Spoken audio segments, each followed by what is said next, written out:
اسی طرح 1 مہینہ گزر گیا۔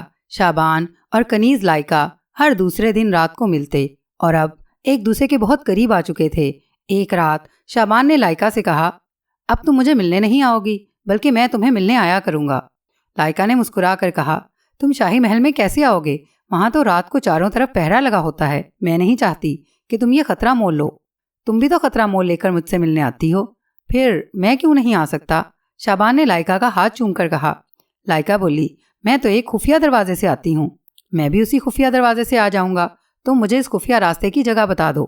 شعبان کے جواب پر لائکا نے کہا، تم جذباتی ہو رہے ہو، تمہارا شاہی محل میں آنا ٹھیک نہیں، تمہیں کچھ ہو گیا تو میں زندہ نہیں رہ سکوں گی۔ شعبان نے لائکا کو اپنے ساتھ لگا لیا، کہنے لگا، لائکا میں جذباتی نہیں ہو رہا، میں نے فیصلہ کر لیا ہے کہ اب تم مجھ سے ملنے نہیں آؤ گی بلکہ میں تم سے ملنے شاہی محل آؤں گا۔ تم مجھے صرف اتنا بتا دو کہ وہ خفیہ راستہ کہاں پر ہے اور تمہارے کمرے تک پہنچنے کے واسطے مجھے محل کے اندر کہاں کہاں سے گزرنا ہوگا۔ لائکا نے ایک بار پھر شعبان کو روکنے کی کوشش کی، لیکن شعبان نے فیصلہ کن انداز میں کہا، اگر تم نہیں چاہتی کہ میں تمہیں شاہی محل میں آ کر ملوں تو پھر میں محل کے باہر بھی تمہیں کبھی نہیں ملوں گا، میں تم سے ہمیشہ کے لیے جدا ہو جاؤں گا، یہ میرا آخری فیصلہ ہے۔ تب لائکا کو یقین ہو گیا کہ اب اس کا ضدی محبوب اپنی مرضی کر کے رہے گا۔ اس نے سوچ لیا کہ جب وہ خفیہ راستے سے رات کو شاہی محل میں داخل ہوگا تو وہ وہیں سے اس کے ساتھ ہو جائے گی اور اپنی رہنمائی میں اسے محفوظ راستوں سے گزارتی ہوئی اپنے کمرے میں لے آئے گی۔ اس نے شعبان کے بالوں میں انگلیاں پھیرتے ہوئے کہا، میں تم سے جدا ہونا گوارا نہیں کر سکتی، اگر تمہاری یہی ضد ہے کہ تم مجھ سے محل میں آ کر ملو تو ٹھیک ہے، میں کل رات آؤں گی اور تمہیں خفیہ محل کا راستہ دکھا دوں گی۔ اس کے بعد کنیز لائکا چلی گئی۔ دوسری رات آئی تو شعبان کے پاس بیٹھ کر پیار محبت کی باتیں کرنے کی بجائے آتے ہی کہنے لگی، میرے ساتھ آؤ۔ شعبان کو ساتھ لے کر وہ اناروں کے باغ سے باہر آ گئی۔ وہ فرعون زوسر کے بنوائے ہوئے قدیم احرام کے عقب سے گزر کر قصر شاہی کی جنوبی دیوار کی طرف چلنے لگی۔ رات کی تاریکی میں شعبان اس کے ساتھ ساتھ چل رہا تھا۔ قصر شاہی کی فصیل کے اوپر پہرے کی چوکیوں کی برجیوں میں تیز روشنی والی مشعلیں روشن تھی۔ لائکا ان روشنیوں سے بچ کر چل رہی تھی۔ ایک جگہ محل کی فصیل کے قریب ہی ایک چھوٹا سنگلاخ ٹیلا تھا۔ لائکا رک گئی۔ اندھیرے میں اس نے ٹیلے کی طرف اشارہ کرتے ہوئے شعبان سے مدھم آواز میں کہا، محل کو جانے والا خفیہ راستہ اس ٹیلے میں ہے، میرے پیچھے پیچھے آنا اور بولنا بالکل نہیں، ٹیلے کے دوسری طرف پہرے دار موجود ہیں۔ یہ کہہ کر لائکا ٹیلے کی جانب چل پڑی۔ وہ بڑی احتیاط سے قدم اٹھا رہی تھی۔ شعبان اس کے پیچھے پیچھے آ رہا تھا۔ زمین ریتلی تھی۔ سنگلاخ ٹیلے کی ڈھال کے پاس آ کر لائکا ایک دم بیٹھ گئی۔ اس نے شعبان کو اشارہ کیا، وہ بھی وہیں بیٹھ گیا۔ کچھ دیر سناٹا چھایا رہا۔ لائکا نے شعبان کے کان میں سرگوشی کی، مجھے پہرے دار کے قدموں کی آہٹ سنائی دی تھی۔ اب سب ٹھیک ہے، خاموشی سے میرے پیچھے آ جاؤ۔ ٹیلے کی ڈھال میں ایک جگہ اونچی اونچی جھاڑیاں اور سرکنڈے اگے ہوئے تھے۔ لائکا شعبان کو لے کر ان جھاڑیوں میں داخل ہو گئی۔ یہی وہ خفیہ راستہ تھا جو شاہی محل کے وسیع و عریض پائیں باغ میں جا کر نکلتا تھا۔ یہ زمین دوز راستہ 1-2-2.5 فٹ لمبی ایک سرنگ کی شکل میں تھا۔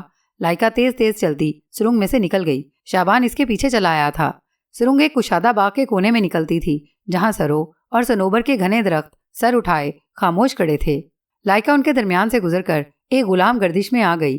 غلام گردش میں کہیں کہیں محرابی ستونوں کے طاقوں میں سنگ مرمر اور سنگ سبز کے پیالوں میں زیتون کے چراغ جل رہے تھے۔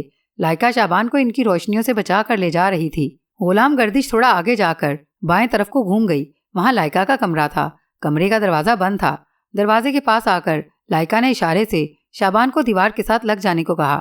شعبان جلدی سے دیوار کے ساتھ لگ گیا۔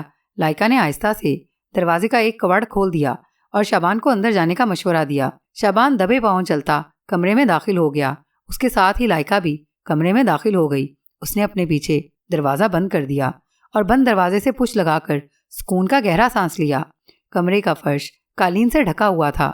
دیوار میں ایک طاق تھا جس میں چراغ روشن تھا، مگر اس کی لو بڑی دھیمی تھی۔ کمرے میں بڑی دھیمی دھیمی روشنی پھیلی ہوئی تھی۔ فضا میں بڑی خوشگوار اور خواب انگیز خوشبو رچی ہوئی تھی۔ ایک طرف دیوار کے ساتھ تخت لگا تھا جس میں صاف ستھرا بچھونا بچھا تھا۔ قریب ہی 2 آرام کرسیاں پڑی تھیں جن کے درمیان ایک گول تپائی پر گلدان رکھا تھا۔ گلدان میں کمل کے پھول سجے ہوئے تھے۔ وہ تخت پر بیٹھ گئے۔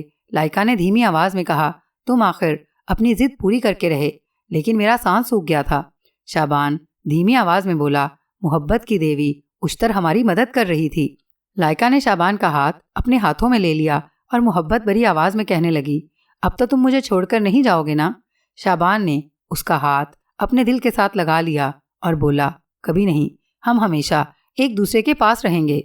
دونوں دیر تک محبت کے راز و نیاز میں گم رہے۔ اچانک لائکا نے چونک کر کہا، کچھ دیر بعد صبح ہونے والی ہے، اب تمہیں واپس جانا چاہیے۔ شابان بھی وہاں زیادہ دیر نہیں رکنا چاہتا تھا۔ اس نے شاہی محل کا خفیہ راستہ دیکھ لیا تھا۔ وہ اٹھ کھڑا ہوا۔ ہاں، میرا خیال ہے اب مجھے جانا چاہیے۔ میں نہیں چاہتا کہ میرے ساتھ تم بھی کسی مصیبت میں پھنس جاؤ۔ کنیز لائکا پھونک پھونک کر قدم اٹھاتی شابان کو انہی راستوں پر سے گزارتی سرنگ میں لے آئی۔ سرنگ سے باہر نکل کر اس نے شابان سے کہا، مجھ سے وعدہ کرو کہ تم اکیلے اس خفیہ راستے سے مجھے ملنے کبھی نہیں آؤ گے۔ شابان نے کہا، میں وعدہ کرتا ہوں کہ تمہاری اجازت کے بغیر تم سے ملنے کبھی نہیں آؤں گا۔ لائکا نے کہا، اب تم جلدی سے یہاں سے نکل جاؤ۔ شابان نے لائکا کا ہاتھ تھام لیا۔ کل رات مجھ سے ملنے آؤ گی نا؟ نہیں نہیں، لائکا نے کہا، میں کل رات نہیں آ سکتی، پرسوں رات کو آؤں گی۔ اور وہ ہاتھ چھڑا کر خفیہ راستے کی سرنگ میں چلی گئی۔ اگلی بار لائکا شابان سے ملنے آئی تو شابان نے پیار محبت کی چند ایک باتیں کرنے کے بعد فرعون کے شاہی محل کا ذکر چھیڑ دیا۔ کہنے لگا، شاہی محل تو بہت بڑا ہے، تم نے تو سارا محل دیکھا ہوگا۔ لائکا نے کہا، محل اتنا بڑا ہے کہ تم اس کا تصور بھی نہیں کر سکتے۔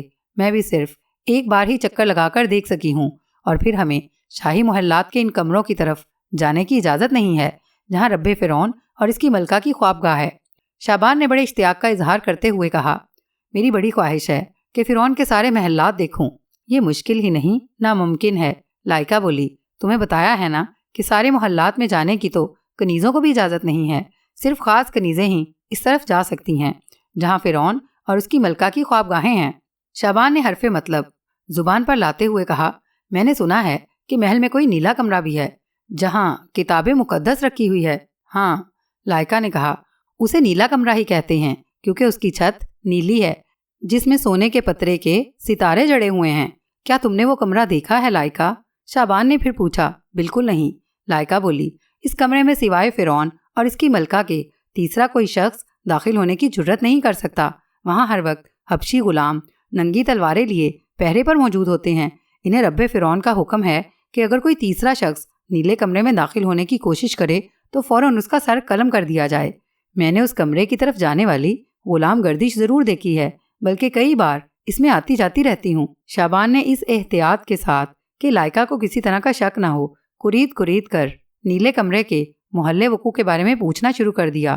اس نے یہ بھی پوچھا کہ نیلے کمرے کو جانے والا کوئی خفیہ دروازہ نہیں ہے۔ اس پر لائکا نے تعجب کے ساتھ شابان کی طرف دیکھا اور بولی، تم یہ کیوں پوچھ رہے ہو؟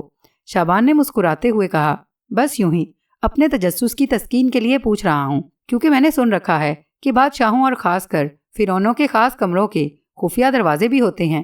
نہیں، لائکا نے کچھ سوچتے ہوئے کہا، جہاں تک میرا خیال ہے نیلے کمرے کا ایسا کوئی خفیہ دروازہ نہیں ہے۔ کچھ دیر بیٹھنے اور باتیں کرنے کے بعد لائکا 2 دن بعد آنے کا وعدہ کر کے چلی گئی۔ شابان کو شاہی محلات کے بارے میں کافی معلومات مل گئی تھیں، لیکن نیلے کمرے کے بارے میں ابھی اس کی معلومات ادھوری تھی۔ 2 دن بعد لائکا آدھی رات کو اناروں کے باغوں میں اس سے ملنے آئی تو پہلے تو وہ اس کے ساتھ پیار محبت کی باتیں کرتا رہا۔ اس کے بعد اس نے اسے بڑے طریقے سے دوبارہ قصر شاہی کے نیلے کمرے کا ذکر چھیڑ دیا۔ باتوں ہی باتوں میں اس نے لائکا سے معلوم کر لیا کہ نیلے کمرے کو محل کے اندر ہی اندر کون سا راستہ کس طرف سے ہو کر جاتا ہے، اور یہ کہ نیلے کمرے کے دروازے پر 2 حبشی غلام ننگی تلواریں لیے ہر وقت پہرے پر موجود رہتے ہیں۔ اس نے یہ بھی پتہ کر لیا کہ نیلے کمرے کی عقبی دیوار قصر شاہی کے ایک باغ کی طرف ہے۔ اس باغ میں رات کو کوئی پہرا نہیں ہوتا۔ اس عقبی دیوار میں ایک تنگ سا سنگ مرمر کا محرابی دروازہ ہے جس میں سے ایک زینہ اوپر نیلے کمرے سے ملحق غلام گردش کی طرف جاتا ہے۔ شابان نے باتوں ہی باتوں میں بڑی ہوشیاری کے ساتھ لائکا سے یہ بھی معلوم کر لیا کہ نیلے کمرے کے عقبی دیوار والے سنگ مرمر کے تنگ محرابی دروازے تک کے کمرے کے آگے کون سا راستہ کس طرف سے ہو کر جاتا ہے۔ لائکا سے یہ تمام معلومات حاصل کرنا شابان کے لیے ہی ممکن تھا۔ اس سے زیادہ کی معلومات اسے کسی ذریعے سے بھی معلوم نہیں ہو سکتی تھی۔ چنانچہ اس نے اپنی زندگی کی سب سے خطرناک اور سب سے زیادہ اہم مہم پر نکلنے کے لیے ایک خاص رات کا انتخاب کر لیا۔ اپنے اس فیصلے کے بارے میں اس نے سائنا کو بھی نہ بتایا۔ وہ خاموشی سے تیاریوں میں لگ گیا۔ یہ شابان کی زندگی کی خطرناک ترین مہم تھی، جس میں اس کی ہلاکت کے امکانات 99% اور کامیابی کا امکان صرف 1% تھا، لیکن اس کے باوجود اس نے ہر حال میں اس مہم کو سر کرنے اور اس میں کامیاب ہونے اور مقدس کتاب کا غلاف اڑا کر لے آنے کا عزم کر رکھا تھا۔ فرعون کے قصر شاہی کے اندرونی نشیب و فراز مقدس کتاب والے نیلے کمرے تک پہنچنے کی تمام ممکنہ غلام گردشوں اور شاہی محل کے جنوب پائیں باغ کے حدود اربع کی تفصیل اس کے ذہن میں نقش ہو چکی تھی۔ یہ وہ تفصیل تھی جو اس نے خرطوم کی کنیز لائکا کی معلومات سے مرتب کی تھی۔ شابان کوئی ہتھیار از قسم تیر، تلوار یا نیزہ اپنے ساتھ نہیں لے جا سکتا تھا، البتہ ایک چھوٹا خنجر اپنی حفاظت یا دشمن پر وار کرنے کے خیال سے اپنی کمر والی پیٹی کے ساتھ باندھ لیا تھا، مگر یہ معمولی سا خنجر فرعون مصر کے شاہی محلات کی نگہبانی کرنے والے خونخوار قسم کے حبشی غلاموں اور نیزوں، تیر کمانوں اور تلواروں سے مسلح شاہی سپاہیوں کے مقابلے میں کوئی حیثیت نہیں رکھتا تھا۔ اس مسئلے کا حل شابان نے نکال لیا تھا۔ اس نے اپنا لڑکپن اور جوانی اپنے مرنے والے باپ کے ساتھ صحراؤں، ویرانوں اور جنگلوں میں مختلف قسم کی جڑی بوٹیوں کو تلاش کرنے اور ان سے کئی قسم کی دوائیاں تیار کرنے میں صرف کی تھی۔ اسے سینکڑوں ایسی جڑی بوٹیوں کا علم ہو چکا تھا جن میں سے بعض میں انسان کے لیے شفا تھی اور بعض انسانوں کی ہلاکت کا باعث بن سکتی تھی۔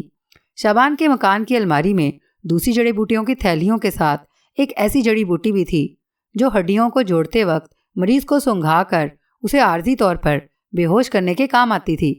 یہ دانے دار پتوں والی سیاہ رنگ کی ایک بوٹی تھی جس کو پیس لیا جاتا تھا اور اس کا سفوف سلگا کر مریض کو اس کی دھونی دی جاتی۔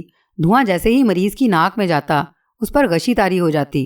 اس بوٹی کا سفوف شابان کی اس مہم میں اس کے کام آ سکتا تھا، چنانچہ اس نے الماری میں سے اس بوٹی کو نکال کر اسے کوٹ کر سفوف بنایا اور موٹے کپڑے کے ٹکڑے میں لپیٹ کر آگ کی چنگاریاں پیدا کرنے والے چکماک کے دونوں پتھروں کے ساتھ سنبھال کر رکھ لیا۔ آخر وہ رات آ پہنچی جس رات شابان کو اپنی مہم پر نکلنا تھا۔ وہ رات بھی وادی مصر کی دوسری راتوں کی طرح خاموش اور تاریک تھی۔ دریائے نیل کی جانب سے راتوں کو صحرا میں چلنے والی خنک ہوا کے ہلکے ہلکے جھونکے آ رہے تھے۔ جب رات کا پہلا پہر گزر گیا تو شابان اپنے سیاہ گھوڑے پر سوار ہو کر مکان سے نکلا اور گھوڑے کو اس راستے پر ڈال دیا جو قصر شاہی کی جنوب مغربی فصیل والے سنگلاخ ٹیلے کی طرف جا نکلتا تھا۔ اسے سنگلاخ ٹیلے کی خفیہ سرنگ میں سے فرعون کے شاہی محلات میں داخل ہونا تھا۔ بستی سے باہر آتے ہی اس نے گھوڑے کو ایڑ لگائی۔ گھوڑے نے مالک کا حکم پاتے ہی اپنی رفتار تیز کر دی۔ وہ کھجوروں کے جھنڈ والے نخلستان اور ریت کے ٹیلوں کے درمیان سے گزرتا چلا گیا۔ آخر دور سے شابان کو مخروطی شکل کا ایک سیاہ ٹیلا سا نظر آیا۔ یہ کوئی ٹیلا نہیں تھا بلکہ مصر کے پہلے فرما روا فرعون زوسر کا تعمیر کروایا ہوا فرعونوں کی سلطنت کا پہلا اہرام تھا، جو اس وقت خستہ حالت میں تھا اور جس کے چٹانوں جتنے بڑے پتھروں کی اس طریقے سے جڑائی کی گئی تھی کہ اہرام پر نیچے سے لے کر اوپر تک بڑی بڑی سیڑھیاں بن گئی تھیں۔ شابان کا گھوڑا رات کے سناٹے اور اندھیرے میں اس قدیم اہرام کے عقب سے ہو کر آگے نکل گیا۔ تھوڑی دور تک چلنے کے بعد دور سے فرعون مصر کے شاہی محلات کی فصیل کی مشعلوں کی جلملاتی روشنیاں دکھائی دینے لگی۔ شابان نے گھوڑے کا رخ جنوب مغرب کی طرف کر لیا اور ریت کے 2-3 ٹیلوں کا چکر کاٹ کر شاہی فصیل کے عقب میں اس سنگلاخ ٹیلے کے قریب آ گیا جس کی سرنگ میں سے قصر شاہی کو خفیہ راستہ جاتا تھا۔ ایک طرف کریر اور سرو کے کچھ درخت ساتھ ساتھ اگے کھڑے تھے۔ شابان گھوڑے سے اتر گیا۔ اس نے گھوڑے کی باگیں ایک درخت کے ساتھ باندھ دی، ساکت کھڑے ہو کر ایک نظر فصیل کی جھلملاتی روشنیوں پر ڈالی اور سنگلاخ ٹیلے کی طرف چل پڑا۔ وہ اتنی احتیاط برت رہا تھا کہ ذرا سی آہٹ محسوس ہوتی تو فوراً سانس روک کر وہیں رک جاتا اور چاروں طرف دیکھتا۔ کنیز لائکا نے اسے بتا دیا تھا کہ سنگلاخ ٹیلے کی دوسری طرف شاہی فوج کے حفاظتی دستے کے سپاہی رات کو موجود ہوتے ہیں۔ پھونک پھونک کر قدم اٹھاتے وہ ٹیلے کی ڈھال کے نشیب میں اس جگہ پر آ گیا جہاں اونچے اونچے سرکنڈوں اور جنگلی خشک جھاڑیوں کا ایک گھنا جھنڈ تھا۔ راستہ اسے معلوم تھا۔ وہ جھنڈ کے دھانے پر بیٹھ گیا، پیچھے ایک نظر ڈالی۔ جب اسے اطمینان ہو گیا کہ وہاں دوسرا کوئی نہیں ہے تو وہ جھاڑیوں میں داخل ہو گیا۔ کچھ ہی دیر بعد وہ خفیہ سرنگ میں سے گزرنے کے بعد سرنگ کے دوسرے دھانے پر تھا جہاں فرعون کے قصر شاہی کے جنوب مشرقی محلات کا ایک کشادہ باغ تھا۔ باغ میں سرو، شمشاد اور مرتل کے ایک ہی قسم کے، ایک ہی سائز اور ساخت کے درخت سر اٹھائے بڑی شان سے کھڑے تھے۔ باغ کے وسط میں سنگ مرمر کا فوارہ چل رہا تھا، جس میں سے چاندی جیسا شفاف پانی اچھل اچھل کر سنگ سبز اور سنگ سرخ کے پیالہ نما پھولوں پر گر کر سفید موتیوں میں تقسیم ہو کر جیسے موتیوں کی پھوار برسا رہا تھا۔ باغ کے چاروں گوشوں میں بڑے بڑے گول مرمری ستونوں کے اوپر زیتون کے تیل کے فانوس روشن تھے، جس کی روشنی باغ کے سلیقے سے بنی ہوئی چوڑی اور لمبی کیاریوں میں کھلے ہوئے رنگ برنگ پھولوں کو منور کر رہی تھی۔ شاہی باغ پر ایک پرہیبت جلالی سکوت طاری تھا۔ شعبان کنیزوں کی اقامت گاہوں والی غلام گردش میں ایک ستون کے پیچھے ساکت ہو کر کھڑا تھا۔ غلام گردش میں دور تک نیلے رنگ کے قالین کا فرش بچھا ہوا تھا۔ غلام گردش کی محرابوں میں کہیں کہیں زیتون کے چراغ لٹکے ہوئے تھے، جن کی روشنی اتنی دھیمی تھی کہ غلام گردش میں سے گزرنے والے کو پوری طرح ظاہر نہیں کرتی تھی۔ اس اطمینان کے بعد کہ غلام گردش میں کوئی پہرے دار گشت پر نہیں ہے، شعبان دیوار کے ساتھ ہو گیا اور دبے دبے پاؤں اٹھاتا آگے کو چلا۔ وہ ٹھیک اس راستے پر چل رہا تھا جس کا دھندلا سا نقش کنیز لائکا نے اسے بتایا تھا۔ آگے جا کر جہاں غلام گردش موڑ مڑنے کے بعد ختم ہوتی تھی، وہاں ایک چھتا ہوا آنگن تھا، جس میں سے گزر کر شعبان کے سامنے ایک اور باغیچہ آ گیا۔ باغیچے کے کنارے کنارے انار اور بادام کے پیڑ خاموش کھڑے تھے۔ کیاریوں میں سرخ اور سفید گلاب کے بڑی بڑی پیالیوں جیسے پھول کھل رہے تھے۔ جیسا کہ کنیز لائکا نے کہا تھا، یہاں سے ایک تنگ سا راستہ فرعون کے قصر شاہی کے عقبی باغ کی جانب جاتا ہے۔ اس راستے کی دونوں جانب سندل کی لکڑی سے تراشے ہوئے نازک ستون تھے، جن کے ساتھ جنگلی گلاب کی بیلیں لپٹی ہوئی تھی۔ اس تنگ راستے کے اوپر چھت پڑی تھی جو یاسمین اور چنبیلی کے سفید پھولوں سے ڈھکی ہوئی تھی۔ سارے کا سارا راستہ خوشبوؤں سے مہک رہا تھا۔ وہاں سے گزر کر شعبان پھونک پھونک کر قدم رکھتا باہر آیا تو سامنے کچھ فاصلے پر جنوب مغربی شاہی محلات کی 12 دریاں اور گیلریاں نظر آنے لگی، جن کی محرابوں میں سونوں کے پیالوں میں فانوس روشن تھے۔ ان 12 دریوں اور گیلریوں کے نیچے برآمدوں کی محرابوں میں بھی چاندی کے فانوس سونے کی زنجیروں کے ساتھ لٹک رہے تھے۔ برآمدے کے آگے پائیں باغ کے احاطے میں سبز قیمتی پتھر کے بڑے بڑے گملے دیواروں اور ستونوں کے ساتھ لگے ہوئے تھے۔ ان گلدانوں پر سونے کی تاروں سے پھول پتے بنائے گئے تھے جو فانوسوں کی روشنی میں چمکتے نظر آتے تھے۔ ان گملوں میں مختلف اقسام کے پھولدار پودے لگے تھے، جن کی پھولوں بھری شاخیں گملوں سے اوپر کو اٹھ کر آدھی دیوار تک چلی گئی تھیں۔ شعبان کو کنیز کے بتائے ہوئے راستے کے مطابق وہاں سے دائیں طرف باغ کے دوسرے تختے پر اتر کر سروں کے بڑے بڑے درختوں کے نیچے سے گزر کر دیوتا را کے بت والے برآمدے میں داخل ہونا تھا۔ یہاں پہلی بار شعبان نے شاہی فوج کے سپاہیوں کو پر گیلریوں اور برآمدے کے ستونوں کے پیچھے گشت لگاتے دیکھا، جو تیر کمان اور تلواروں سے لیس چاقو چوبند ہو کر قدم قدم چل رہے تھے اور چاروں طرف دیکھتے جاتے تھے۔ شعبان جلدی سے باغ کے نچلے تختے پر اتر گیا۔ اس باغ میں بھی شاہانہ آرائش و زیبائش کا وہی عالم تھا۔ جگہ جگہ کیاریوں میں پھول کھل رہے تھے۔ وسط میں گول مرمری منڈیر والا فوارہ چل رہا تھا، جس کا چاندی جیسا پانی چاروں طرف بنے ہوئے نیلے قیمتی پتھروں کو تراش کر بنائے گئے موروں پر گر رہا تھا۔ موروں نے اپنے جھاڑ پھیلا رکھے تھے۔ ان کے پروں پر نیلے اور سرخ موتی جڑے تھے، جو اونچے ستونوں پر لٹکتے فانوسوں کی روشنی میں جل ملا رہے تھے۔ موروں کے پنکھوں پر پانی کی پھوار گرتی تو جلترنگ جیسی دھیمی دھیمی آواز پیدا ہوتی۔ عجیب خواب جیسا سما تھا اس باغ میں، مگر شعبان کو اس ماحول سے لطف اندوز ہونے کی فرصت کہاں تھی۔ اس کے برعکس اس کے دل پر ایک خوف طاری تھا کہ اگر کسی سپاہی یا تلوار بردار حبشی غلام کی اس پر نظر پڑ گئی تو دوسرے لمحے اس کا سر تن سے جدا ہوگا۔ ایک لمحہ ضائع کیے بغیر وہ باغ کے کنارے والے سروں کے اونچے اونچے درختوں کے نیچے آ گیا اور ایک پل کے لیے ماحول کا جائزہ لینے کی خاطر وہیں بیٹھ گیا اور چاروں طرف آنکھیں پھاڑ پھاڑ کر دیکھنے لگا۔ باغ میں اسے کوئی سپاہی یا حبشی غلام دکھائی نہیں دے رہا تھا۔ وہ آہستہ سے اٹھا اور اس طرف چل پڑا جس طرف کنیز لائکا کے بیان کے مطابق رات ایفتا کے بت والا برآمدہ تھا، جہاں جا کر سروں کے درختوں کی قطار ختم ہو جاتی تھی۔ وہاں سے سفید پتھر کی 2-3 سیڑھیاں نیچے اترتی تھی۔ شعبان جھک کر دبے پاؤں سیڑھیاں اتر کر شاہی محلات کے باغات کے تیسرے تختے پر آ گیا۔ اس نے نگاہ اٹھا کر سامنے کی جانب دیکھا۔ باغ کی دوسری جانب ایک برآمدہ تھا، جس کے احاطے میں ایک احرام نما چبوترے کے اوپر ایک ستون پر دیوتا را کا بت نصب تھا۔ اس کی چاروں طرف سونے چاندی کے فانوس روشن تھے۔ اب شعبان کی منزل قریب تھی۔ اسے باغ کے اس تختے میں سے گزر کر برآمدے کی دوسری جانب شاہی محل کی عقبی دیوار والے باغیچے میں پہنچنا تھا۔ یہاں بھی ایک لمحے کے لیے وہ بیٹھ کر چاروں طرف دیکھنے لگا۔ فانوسوں کی روشنی باغ میں دور دور تک پہنچ رہی تھی۔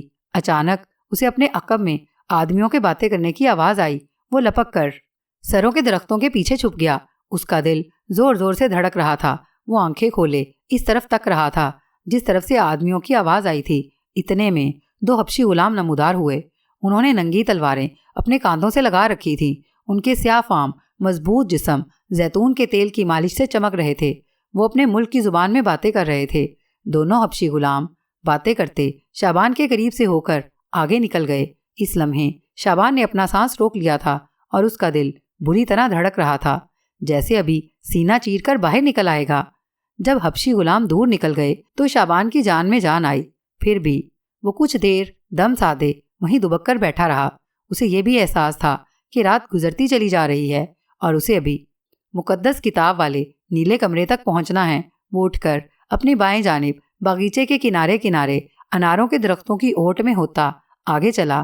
کچھ دیر چلنے کے بعد ایک چھتا ہوا تنگ راستہ آ گیا جس کی دونوں جانب کے ستونوں پر پھولدار بیلیں چڑھی ہوئی تھیں۔ چھت بھی پھولدار بیلوں سے ڈھکی ہوئی تھی۔ یہاں سے گزرنے کے بعد آخر وہ باغ آ گیا جو شاہی محل کا عقبی باغ تھا اور جس کی ایک جانب مقدس کتاب والے نیلے کمرے کی پچھواڑے کی دیوار لگتی تھی۔ اس باغیچے میں بھی ایک فوارہ چل رہا تھا مگر گہری خاموشی چھائی ہوئی تھی۔ ایک گوشے میں سروں کے درختوں میں 2-4 فانوس ضرور روشن تھے مگر ان کی روشنی درختوں تک ہی محدود تھی۔ شعبان چاروں طرف پوری آنکھیں کھول کر دیکھ رہا تھا۔ شاہی محل کی عقبی دیوار پر ہلکا ہلکا اندھیرا چھایا ہوا تھا۔ یہ اندھیرا شعبان کے لیے ایک بہت بڑی رحمت تھا۔ وہ درختوں کے عقب میں کھسکتا ہوا محل کی عقبی دیوار کے پاس آ کر دیوار کے بالکل ساتھ لگ کر بیٹھا۔ اب اس کی نظریں ہلکے اندھیرے میں وہ چھوٹا محرابی دروازہ تلاش کر رہی تھیں جس کے بارے میں کنیز لائکا نے بتایا تھا کہ اس کی سیڑھیاں اوپر نیلے کمرے کی غلام گردش کو جاتی ہیں۔ بہت جلد اندھیرے میں اسے دروازے کی محراب نظر آ گئی۔ وہ چل کر اس کے پاس آ گیا۔ محرابی دروازے کے آبنوسی کواڑ بند تھے۔ کنیز لائکا نے بتایا تھا کہ رات کو پہرا دیتے حبشی غلاموں کے آنے جانے کے لیے اس دروازے پر تالا نہیں لگایا جاتا۔ شعبان نے دروازے کو اندر کو دبایا تو وہ کھل گیا۔ اندر پتھر کا ایک زینہ اوپر کو جاتا تھا۔ شعبان جلدی سے اندر داخل ہو گیا اور دروازہ بند کر دیا۔ وہ ایک ایک زینہ کر کے دبے دبے پیر رکھتا اوپر چڑھنے لگا۔ 10-12 زینے چڑھنے کے بعد ایک دروازے کی محراب دکھائی دی جہاں سے غلام گردش کے فانوسوں کی روشنی نیچے زینے تک آ رہی تھی۔ یہاں اسے ایک آدمی کی آواز بھی سنائی دی۔ شعبان زینے کی دیوار سے لگ گیا۔ اس کی نگاہیں اوپر لگی تھی۔ ایک حبشی غلام تلوار کاندھے پر رکھے ہلکے ہلکے قدم اٹھاتا محرابی دروازے کے آگے سے گزر گیا۔ تھوڑی دیر بعد دوسری طرف سے بھی ایک تلوار بردار حبشی غلام قدم قدم چلتا آگے سے گزر گیا۔ شعبان زینے کی دیوار کے ساتھ اندھیرے میں کھڑا تھا۔ اوپر سے کوئی اسے دیکھتا بھی تو اسے نظر نہ آتا۔ شعبان سمجھ گیا کہ یہ حبشی مقدس کتاب والے نیلے کمرے کے باہر پہرا دے رہے ہیں۔ اب اس کا اوپر جانا مشکل ہی نہیں ناممکن تھا۔ اسے جو کچھ کرنا تھا زینے میں رہ کر ہی کرنا تھا۔ اس نے جیب میں سے گتھلی نکال کر کھولی اور اس کے اندر سے کپڑے کی پوٹلی نکال لی۔ پوٹلی کھول کر اس نے اپنے قریب ہی اوپر والے زینے پر رکھ دی۔ گتھلی میں سے چکماک کے پتھر بھی نکال کر ہاتھ میں پکڑ لیے۔ وہ اوپر دیکھنے لگا۔ اس نے اندازہ لگایا کہ گشت کرتے حبشی غلاموں کے درمیان اتنا وقفہ پڑتا ہے کہ اس دوران صفوف سلگانے کے لیے چکماک کے پتھروں کو رگڑ سکے، کیونکہ پتھروں کے رگڑنے سے ہلکی آواز پیدا ہوتی تھی جس کے سنے جانے کا اندیشہ تھا۔ ایک حبشی جب اوپر دروازے کے آگے سے گزر گیا تو شعبان نے جھک کر چکماک کے پتھروں کو زور سے رگڑا۔ ان میں سے چنگاریاں ضرور پیدا ہوئیں مگر صفوف کو آگ نہ لگی۔ اتنے میں دوسری طرف والا حبشی تلوار کاندھے پر رکھے آ گیا۔ شعبان رک گیا اور سر کو دوسری طرف کر لیا۔ دوسری بار جب وہی حبشی آگے سے گزرا تو اس کے فوراً بعد شعبان نے جلدی جلدی پوری قوت سے چکماک کے پتھروں کو رگڑا۔ پتھروں میں سے چنگاریاں پھوٹ پھوٹ کر کپڑے کی دھجی پر رکھے صفوف میں گری اور اس نے آگ پکڑ لی۔ صفوف سے نظر نہ آنے والے بے ہوشی کے بخارات خارج ہونا شروع ہو گئے۔ شعبان صفوف کو زیادہ دیر تک اپنے پاس نہیں رکھ سکتا تھا۔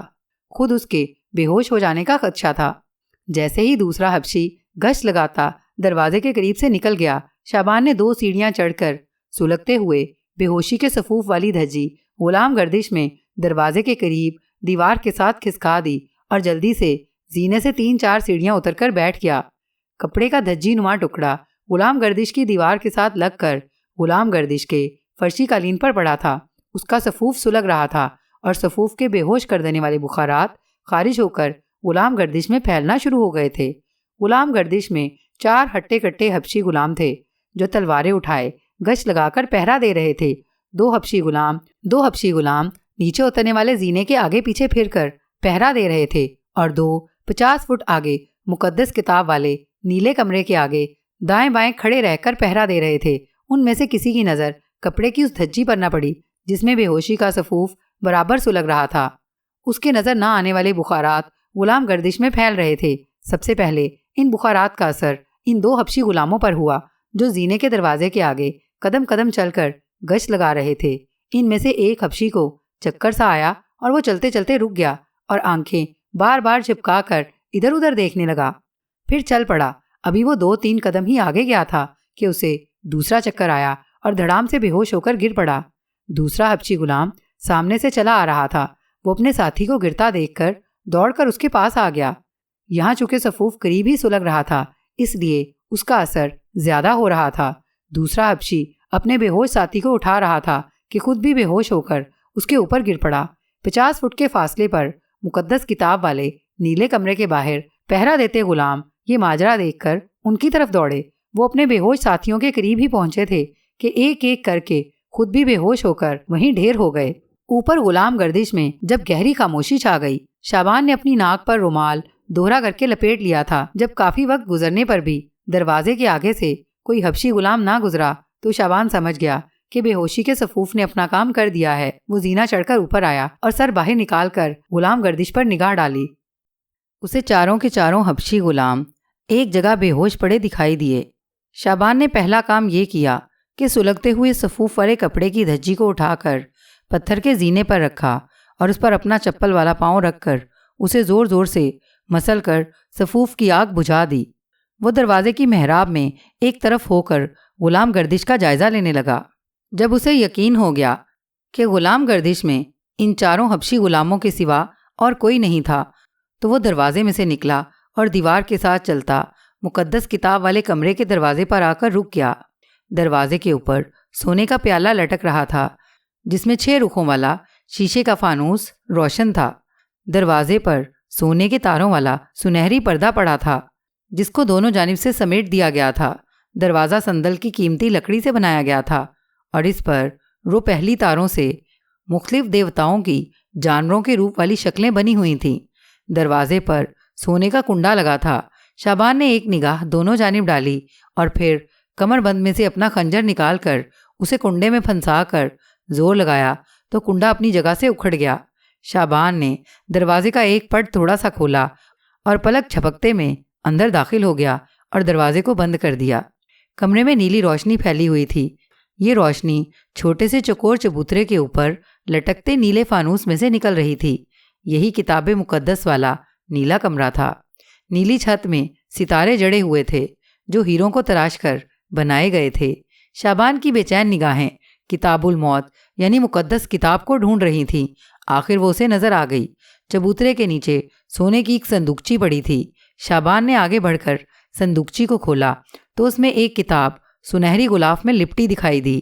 شعبان کو دیوتاؤں کی بد دعا کا ضرور ڈر خوف تھا، لیکن دیوتا اسیرس کے کاہن نے اسے کہا تھا کہ خود دیوتا اسیرس نے اسے اس کام کے لیے اجازت دی ہوئی ہے، لیکن اس شرط کے ساتھ کہ 7 دن کے بعد کتاب مقدس کا سنہری غلاف واپس لوٹا دیا جائے گا۔ چنانچہ شعبان کا ضمیر مطمئن تھا کہ وہ غلاف چرا نہیں رہا بلکہ اپنے باپ کی بھٹکی ہوئی روح کو جنت کا راستہ دکھانے کے لیے عارضی طور پر لے جا رہا ہے۔ اس نے بے دھڑک ہو کر کتاب کو اٹھا لیا۔ اس کا غلاف اتار کر کتاب کا ورق الٹ کر دیکھا۔ یہ واقعی مردہ روحوں کو جنت کا راستہ دکھانے والی کتاب مقدس یعنی کتاب الموت ہی تھی۔ اس نے کتاب تو صندوقچی میں ہی رہنے دی اور اس کا سنہری غلاف طے کر کے اپنی قمیض کے اندر چھپا لیا اور نیلے کمرے کا دروازہ ذرا سا کھول کر باہر دیکھا۔ غلام گردش سنسان تھی۔ چاروں حبشی غلام بے ہوش پڑے تھے۔ شعبان کو معلوم تھا کہ انہیں 2-3 گھنٹوں سے پہلے ہوش نہیں آئے گا۔ وہ دوڑ کر محراب دار دروازے کے نیچے سے ہو کر جلدی جلدی سیڑھیاں اتر کر شاہی محل کے عقبی باغ میں آ گیا۔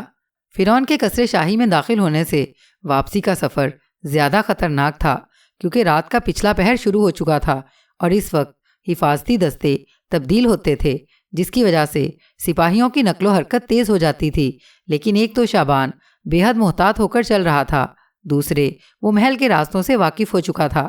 وہ بچتا بچاتا آخرکار قصر شاہی کی خفیہ سرنگ تک پہنچ گیا۔ آگے سفر آسان تھا۔ سرنگ کے باہر درختوں کے سائے میں اس کا سیاہ گھوڑا سر جھکائے کھڑا تھا۔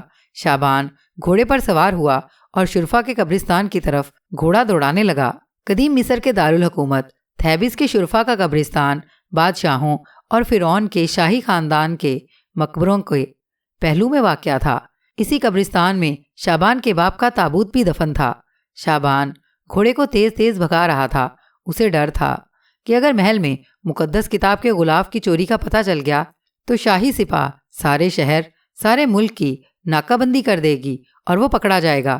مقدس کتاب کا غلاف اس سے برآمد ہو جائے گا، اور نہ صرف یہ کہ اس کا سر تن سے جدا کر دیا جائے گا، بلکہ وہ اپنے مرے ہوئے باپ کو جنت کی ابدی زندگی سے بھی ہمیشہ ہمیشہ کے لیے محروم کر دے گا۔ اس کے چاروں طرف ریت کے ٹیلے ڈھلتی رات کے سناٹے میں جیسے مراقبے میں محو تھے۔ وہ بار بار گھوڑے کو ایڑ لگاتا، گھوڑا طوفانی رفتار سے دوڑ رہا تھا۔ شعبان نے ایک نظر اپنے عقب میں ڈالی۔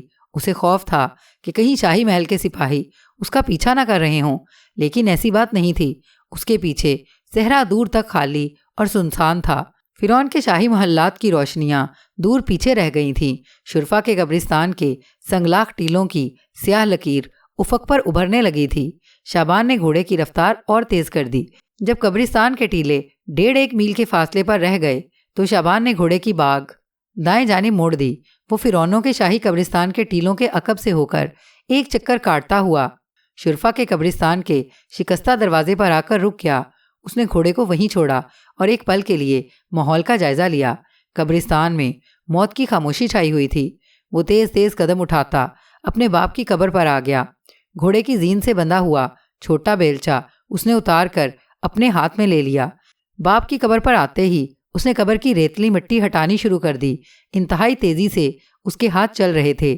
تھوڑی ہی دیر بعد اس کے باپ کی ممی کا تابوت نظر آنے لگا۔ شعبان نے بیلچہ ایک طرف رکھ دیا، اپنے لمبے کرتے کی جیب میں سے مقدس کتاب کا سنہری غلاف نکالا اور تابوت کا ڈھکن اوپر اٹھایا۔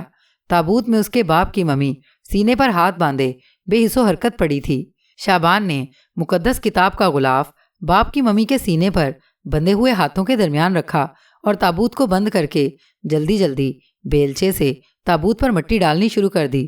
جب قبر بھر گئی اور اپنی پہلی والی حالت میں آ گئی تو شعبان گھٹنوں کے بل جھک گیا۔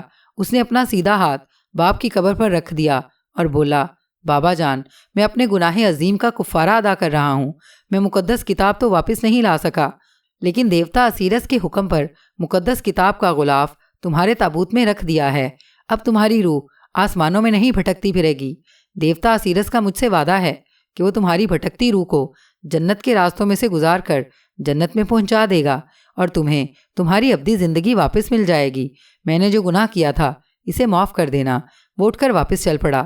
قبرستان کے شکستہ دروازے سے باہر نکل رہا تھا کہ اچانک کسی نے پیچھے سے اس کی گردن پر تلوار رکھ دی اور گرجدار آواز میں بولا، ممی کے تابوت میں سے تم نے جو کچھ نکالا ہے چپ چاپ میرے حوالے کر دو، ورنہ ایک ہی وار سے گردن اڑا دوں گا۔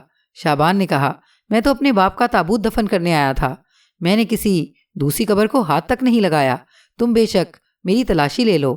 ایک لمحے کے توقف کے بعد اجنبی نے تلوار شعبان کی گردن سے ہٹا لی اور کہا، میری طرف منہ کرو۔ شعبان نے اس اجنبی کی طرف چہرہ کر لیا۔ اس کے سامنے ایک اونچا لمبا بھوت نما انسان کھڑا تھا، جس کے بالوں کی لمبی لٹیں کندھوں پر پڑ رہی تھیں۔ ستاروں کی دھیمی روشنی میں اس کی اندر کو دھنسی ہوئی آنکھیں کسی بھوت کی آنکھیں لگ رہی تھیں۔ لباس پھٹا پرانا تھا، اپنے حلیے سے وہ کوئی کفن چور لگ رہا تھا۔ تمہارا نام کیا ہے؟ اس آدمی نے پوچھا۔ شعبان نے اپنے اصلی نام کی بجائے اسے فرضی نام بتا دیا۔ آدمی بولا، رات کے اندھیرے میں تمہیں اپنے باپ کی ممی کو دفن کرنے کی ضرورت کیوں پیش آئی؟ ایسا تم دن کے وقت بھی کر سکتے تھے۔ شعبان نے جواب دیا، میں غریب سنگ تراش ہوں، میرے مالی وسائل اتنے نہیں تھے کہ میں اپنے باپ کی لاش کو مالدار لوگوں کی طرح حنوط کروا کر شرفا کے قبرستان میں دفن کرتا تاکہ میرے باپ کی روح بھی عمرہ اور شرفا کی روحوں کے ساتھ جنت میں ابدی زندگی پا سکے۔ چنانچہ میں نے اپنے باپ کی لاش کو غریبانہ طریقے سے حنوط کروایا اور رات کے اندھیرے میں اسے دفن کیا۔ دن کی روشنی میں مجھے کوئی اس قبرستان میں تابوت دفن نہ کرنے دیتا، کیونکہ یہاں غریبوں کے تابوت دفن کرنے کی اجازت نہیں ہے۔ اجنبی نے برا سا منہ بنا کر پوچھا، تم کو کیا ضرورت پڑی تھی شرفا کے قبرستان میں باپ کو دفن کرنے کی؟ شعبان بولا، مذہبی کتابوں میں لکھا ہے کہ شاہی قبرستان اور شرفا کے قبرستان میں دفن ہونے والی ممیوں کی روحیں جنت میں ابدی زندگی پاتی ہیں۔ اجنبی نے اس طرح گلا صاف کیا جیسے اس کا حلق کڑوا ہو گیا ہو، قریب ہی پڑے بڑے سے پتھر پر بیٹھ گیا اور طنزیہ لہجے میں بولا، ابدی زندگی۔ پھر قبروں کی طرف منہ کر کے کہنے لگا، ان سب کا سفر اپنی اپنی قبروں میں آ کر ختم ہو گیا ہے، کسے خبر کہ جنت کی ابدی زندگی کیا ہوتی ہے۔ اس نے اپنا چہرہ شعبان کی طرف پھیر لیا، اس کی اندر کو دسی ہوئی آنکھوں میں چنگاریاں سی پھوٹ رہی تھی۔ کہنے لگا، کیا کسی نے مرنے کے بعد واپس آ کر تمہیں بتایا ہے کہ میں نے دیوتا سیرس کی مدد سے جنت میں ابدی زندگی پا لی ہے؟ اس کے بعد اٹھ کر شعبان کے قریب منہ لا کر بولا، کیا تم واقعی غریب ہو؟ شعبان نے کہا، میں اتنا جانتا ہوں کہ اگر میں سارا دن کام نہ کروں تو رات کو مجھے روٹی نہیں ملے گی۔ شعبان کو ایسا لگا جیسے اس بھوت نما آدمی نے اسے آنکھ ماری ہے۔ کہنے لگا، تم میرے ساتھ مل جاؤ، میں قبروں کے تابوت کھول کر ان میں رکھی قیمتی چیزیں چراتا ہوں، کبھی کبھار کوئی قیمتی موتی مل جائے تو مہینے بھر کی روٹیوں کا بندوبست ہو جاتا ہے، ہم دونوں مل کر یہ کام کریں گے، کیا خیال ہے؟ شعبان نے صاف انکار کرتے ہوئے کہا، میں یہ کام نہیں کر سکتا، اس سے ممیوں کی بے حرمتی ہوتی ہے، دیوتا ناراض ہو جاتے ہیں۔ بھوت نما آدمی ناک چڑھا کر بولا، دیوتاؤں کو ہماری کیا فکر ہے؟ انہیں ہماری طرح صبح شام محنت مزدوری کرنی پڑے تو وہ بھی قبرستانوں سے ممیاں چرانے پر مجبور ہو جائیں۔ پھر وہ اچانک غصے میں آ گیا اور پھنکارتے ہوئے چنگھاڑا، دفع ہو جاؤ یہاں سے، تم میرے کام کے آدمی نہیں ہو، جاؤ دفع ہو جاؤ۔ اس بھوت نما تابوت چور پر سچ مچ بھوت سوار ہو گیا تھا۔ شعبان نے موقع غنیمت جانا اور وہاں سے رفو چکر ہو گیا۔ شعبان کو یقین نہیں آ رہا تھا کہ سب کام خیر و عافیت کے ساتھ ہو گیا ہے اور وہ ایک ہلاکت خیز مہم کو سر کرنے میں کامیاب ہو گیا ہے۔ وہ گھوڑے کو تیز دوڑاتا اپنے مکان کی طرف واپس جا رہا تھا۔ اس وقت آسمان پر سپیدہ صبح نمودار ہو رہا تھا اور صحرا میں ریت کے ٹیلے اندھیرے میں سے ابھر کر نظر آنے لگے تھے۔ مکان پر آنے کے بعد اس نے کمرے کا دروازہ بند کر لیا اور اپنے تخت پوش والے بستر پر بے دم سا ہو کر گر پڑا۔ اس کی حالت ایک ایسے آدمی کی ہو رہی تھی جس نے بہت بڑا بوجھ سر پر اٹھایا ہوا ہو اور پہاڑ کی چڑھائی چڑھتے ہوئے بری طرح ہانپ رہا ہو اور پھر اچانک کسی نے اس کے سر پر سے بوجھ اتار دیا ہو۔ اس میں کوئی شک نہیں تھا کہ وہ ایک انتہائی خطرناک مرحلے کو طے کر کے زندہ سلامت نکل آیا تھا۔ اس نے ہاتھ سینے پر باندھ لیے، سر کو جھکایا اور دیوتا اسیرس کو مخاطب جان کر دل ہی دل میں کہا، جنت کا راستہ دکھانے والے دیوتا اسیرس، میں تمہاری تعظیم بجا لاتا ہوں کہ تم نے مجھے کامیابی سے ہمکنار کیا۔ میں نے تمہارے حکم کے مطابق مقدس کتاب کا غلاف اپنے باپ کے تابوت میں رکھ دیا ہے، اس کی 7 دن تک حفاظت کرنا اور اس کے بعد میرے باپ کی روح کو جنت میں ابدی زندگی عطا کرنا جس کا تم نے وعدہ کیا ہے۔ اس کے بعد وہ سو گیا اور ایسا غافل ہو کر سویا کہ دوسرے روز دوپہر کو اس کی آنکھ کھلی۔ اس نے کھلی کھڑکی میں باہر دیکھا، دھوپ آنگن میں پھیلی ہوئی تھی اور اس کی بچپن کی ساتھی اور اس پر جان فدا کرنے والی سائنا آنگن میں لگی ہوئی یاسمین کی بیل کو مٹی کے کوزے سے پانی دے رہی تھی۔ وہ باہر نکل آیا۔ سائنا نے پلٹ کر اس کی طرف دیکھا، مٹی کا کوزہ ایک طرف رکھ کر اس کے پاس آئی، کہنے لگی، تم نے ناشتہ بھی نہیں کیا؟ میں نے تمہیں جگانے کی کوشش کی مگر تم بڑی گہری نیند سو رہے تھے۔ چلو منہ ہاتھ دھو کر کھانا کھا لو، آج میں تمہارے لیے مچھلی بھون کر لائی ہوں۔ معلوم نہیں کیوں شعبان کو سائنا کی یہ ناز برداریاں اچھی بھی لگتی تھیں اور بری بھی لگتی تھیں۔ جب وہ دیکھتا کہ سائنا اس کی خدمت کر رہی ہے، ناشتہ لا رہی ہے، اس کے لیے مچھلی بھون رہی ہے، تنور میں روٹیاں لگا رہی ہے اور مشکل کے وقت اس کی مالی مدد بھی کر رہی ہے، تو وہ اپنے آپ کو سائنا کے احسانوں کے بوجھ تلے دبا ہوا محسوس کرتا، جبکہ وہ اس حیثیت میں بھی نہیں تھا کہ سائنا کے کسی ایک بھی احسان کا بدلہ اتار سکتا۔ سائنا کی خدمت گزاری، اس کا خاموش اظہار محبت اور اس کا بے غرض ایثار دیکھ کر شعبان کا ضمیر اندر اندر اسے ملامت کرتا محسوس ہوتا۔ یہی وجہ تھی کہ اس نے سائنا کی محبت کا جواب کبھی محبت میں نہیں دیا تھا۔ وہ منہ ہاتھ دھو کر صحن میں بچھے ہوئے تخت پر بیٹھ گیا۔ سائنا جلدی سے اپنے دامن سے ہاتھ پونچھتی کونے والے تنور کے اوپر رکھی ٹوکری اٹھا کر لے آئی اور روٹیاں اور بھنی ہوئی مچھلی شابان کے آگے رکھ دی، پھر کوزے میں پانی بھر کر لے آئی۔ شابان کو بھوک لگ رہی تھی، وہ خاموشی سے روٹی کھانے لگا۔ سائنا نے ڈرتے ڈرتے پوچھا، رات تم دیر سے آئے تھے کیا؟ شابان نے کوئی جواب نہ دیا۔ سائنا خاموش بیٹھی شابان کو روٹی کھاتے دیکھتی رہی۔ شابان نے پانی کے کوزے کی طرف ہاتھ بڑھایا تو سائنا نے جلدی سے کوزہ اٹھا کر اس کو پکڑا دیا تھا۔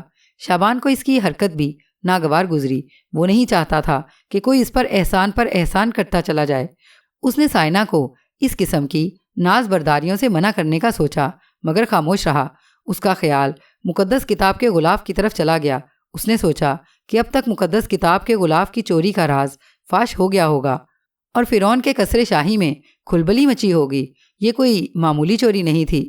جن شاہی محلات میں کوئی پرندہ بھی فرعون کی اجازت کے بغیر پر نہیں مار سکتا تھا، جن محلات کے در و بام اور شاہی ایوان جابر فرعون کی ہیبت اور دبدبے سے ہر لحظہ دم بخود رہتے تھے، وہاں کسی چور کا داخل ہو کر مقدس کتاب کے غلاف کو چرا کر لے جانا کوئی معمولی واقعہ نہیں تھا۔ خدا جانے اب تک فرعون کے حکم سے کتنے محافظوں اور پہرے داروں کے سر قلم ہو چکے ہوں گے اور شاہی فوج کے دستے چور کی تلاش میں کہاں کہاں نہیں پہنچ گئے ہوں گے۔ دارالحکومت تھیبس کی چاروں طرف سے ناکہ بندی کر دی گئی ہوگی، گھروں کی تلاشیاں لی جا رہی ہوں گی، نہ جانے کتنے لوگوں کو شبے میں گرفتار کر کے قلعے کے زمین دوز قید خانوں میں بند کر دیا گیا ہوگا۔ اگرچہ شابان کا مکان فصیل شہر سے باہر دریائے نیل کے دوسرے کنارے پر تھا، لیکن اسے سخت دھڑکا لگا تھا کہ شاہی سپاہ کے گھڑ سوار اس کے مکان پر بھی آ سکتے تھے۔ اسے خیال آیا کہ وہ کم از کم 7 دنوں کے لیے گھر سے غائب ہو جائے۔ پھر سوچا کہ اس کے اچانک غائب ہو جانے سے لوگوں کے دل میں شبہ پیدا ہو سکتا ہے۔ انہی خیالوں میں الجھا شابان آہستہ آہستہ کھانا کھا رہا تھا۔ سائنا اس کے پاس چپ چاپ بیٹھی تھی۔ شابان کے ذہن میں پریشان خیالات کا جو ہیجان مچا تھا وہ اس سے بے خبر تھی، لیکن شابان کے چہرے سے اسے اندازہ ہو گیا تھا کہ وہ پریشان ہے۔ اس کو خیال آیا کہ شابان اپنے باپ کی بھٹکتی روح کے احساس سے پریشان ہے اور دیوتا اسیرس کے کاہن نے سونے کے سکوں کا نذرانہ لے کر بھی اسے باپ کی بھٹکتی روح کی نجات کا کوئی حل نہیں بتایا ہوگا۔ اس نے دبی زبان سے پوچھا، کیا دیوتا اسیرس کے کاہن نے تمہیں کوئی طریقہ نہیں بتایا جس سے تمہارے باپ کی روح کو جنت کی ابدی زندگی کا سکون میسر آ جائے؟ کاہن نے شابان کو سختی سے ہدایت کی تھی کہ وہ مقدس غلاف کو شاہی محل سے لا کر اپنے باپ کے تابوت میں رکھنے کا راز کسی کو نہ بتائے۔ چنانچہ شابان نے یہ راز سائنا سے بھی پوشیدہ رکھا، صرف اتنا کہا، اسیرس دیوتا کے موبد کے کاہن نے سونے کے 6 سکوں کا نذرانہ قبول کر لیا تھا اور اس نے کہا تھا کہ تمہارے باپ کی روح کی نجات کے لیے دیوتا اسیرس کے حضور تمہاری خصوصی سفارش کروں گا اور تمہارے باپ کی روح کو ابدی سکون مل جائے گا۔ سائنا نے سادگی سے کہا، اگر کاہن اعظم نے یہ بات کہی ہے تو تمہارے باپ کی روح کو ضرور سکون مل جائے گا۔ دیوتا اسیرس اپنی خاص کاہن کی بات کبھی نہیں ٹالے گا۔ سائنا کھانے کے برتن وغیرہ ٹوکری میں رکھ کر چلی گئی۔ شابان کو یہ خوف لگ گیا کہ مقدس غلاف کے چور کی تلاش میں شاہی سپاہ کے گھڑ سوار پتہ نہیں کب اس کے مکان پر پہنچ جائیں۔ چونکہ مقدس غلاف شابان ہی نے چرایا تھا اور زندگی میں یہ اس کی پہلی اور شاید آخری چوری تھی، اس لیے اس کا پریشان ہونا بیجا نہیں تھا، لیکن اس کی گھبراہٹ اس کا پول کھول سکتی تھی۔ یہ سوچ کر شابان نے اپنے حواس کو درست کیا اور چہل قدمی اور ہوا بدلی کی خاطر دریائے نیل کی طرف آ گیا۔ ابھی سورج غروب نہیں ہوا تھا، دن خوب روشن تھا۔ دریائے نیل کی سطح پر چند ایک ماہی گیروں کی کشتیاں رواں دواں تھیں۔ دریا کنارے کے درختوں کی شاخیں صحرا کی طرف سے آنے والی ہوا کے جھونکوں میں لہرا رہی تھیں۔ شابان پل پر سے گزر کر دریا کی دوسری طرف آ گیا۔ وہاں سے کچھ فاصلے پر فرعون کے قصر شاہی کے محلات کے برج اور فصیل شہر کی 12 دریاں نظر آ رہی تھیں۔ شابان یہ سنگن لینے کی فکر میں تھا کہ مقدس غلاف کی چوری کے بعد حالات نے کس نوعیت کی شکل اختیار کی ہے۔ وہ ہلکے ہلکے قدم اٹھاتا تھیبس شہر کی فصیل کی طرف چلا جا رہا تھا۔ اچانک اپنے پیچھے اسے گھوڑوں کی ٹاپوں کی آواز آئی۔ اس نے پلٹ کر دیکھا، 3-4 رتھ جن کے آگے گھوڑے جتے ہوئے تھے تیز رفتاری سے دوڑے چلے آ رہے تھے۔ وہ جلدی سے ایک طرف ہو گیا۔ چاروں رتھوں کو شاہی فوج کے سپاہی چلا رہے تھے۔ ہر رتھ کے آگے 2-2 گھوڑے جتے ہوئے تھے۔ رتھ طوفانی رفتار کے ساتھ گزر گئے۔ ان کے گزر جانے کے چند لمحوں بعد شاہی فوج کے گھڑ سواروں کا دستہ برق رفتاری سے گھوڑے دوڑاتا شابان کے سامنے سے گزر گیا۔ وہ سمجھ گیا کہ مقدس غلاف کے چرائے جانے کا راز فاش ہو چکا ہے اور شاہی سپاہ چور کی تلاش میں سرگرداں ہے، اور اب شہر کی فصیل کی جانب قدم اٹھاتے ہوئے اسے خوف محسوس ہونے لگا۔ وہ وہیں سے پلٹ کر واپس اپنے مکان پر آ گیا۔ شاہی محل کی سوڈانی کنیز لائکا نے اسی رات ملنے کا وعدہ کر رکھا تھا۔ یہ ملاقات معمول کے مطابق قدیم اہرام کے عقبی اناروں کے ویران باغ میں ہونی تھی، اگرچہ صرف لائکا ہی ایسی عورت تھی جو اسے قصر شاہی کے محلات کے اندر کی صحیح صورتحال بتا سکتی تھی۔ اس کے باوجود شابان آدھی رات کے اندھیرے میں اناروں والے باغ کی طرف جانے سے گھبرا رہا تھا۔ اس کو ڈر لگا تھا کہ شاہی سپاہ کے گھڑ سوار رات کو ضرور چھپ کر گشت لگا رہے ہوں گے، کسی نے اسے دیکھ لیا تو وہ پکڑ لیا جائے گا۔ سورج غروب ہو گیا، پھر آہستہ آہستہ شام کے سائے پھیلنے لگے۔ شابان اپنے کمرے میں ہی رہا۔ رات ہوئی تو سائنہ اس کے لیے کھانا لے کر آ گئی۔ حسب عادت شابان نے اس سے زیادہ بات نہ کی، صرف اتنا کہا کہ کھانا رکھ کر چلی جاؤ، میں خود ہی کھا لوں گا۔ سائنہ نے اس کے حکم کی تعمیل کی اور کھانا رکھ کر خاموشی سے چلی گئی۔ شابان کا جی نہیں چاہ رہا تھا، لیکن اس نے تھوڑا بہت زہر مار کر لیا۔ اب اس کا ذہن سوچ کے دوراہے پر کھڑا تھا۔